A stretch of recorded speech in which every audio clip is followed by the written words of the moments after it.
How to stay healthy during COVID-19. Here are some suggestions if you're isolating at home during the pandemic.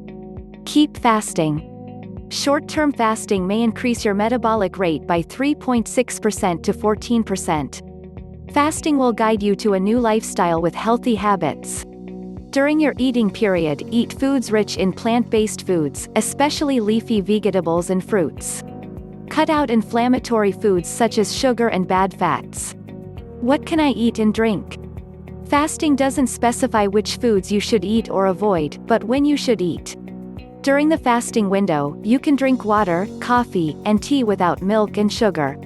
Coffee is good during fasting, as it can reduce hunger. During the eating window, you don't have to change your diet, but try to keep a healthy and balanced diet.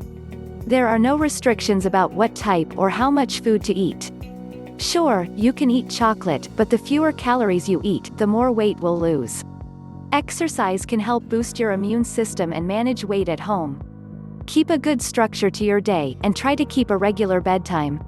Watch something that you find uplifting and allow yourself to zone out from what's going on in the world. Take 10 minutes to practice mindfulness can help produce a sense of calmness. Stay safe.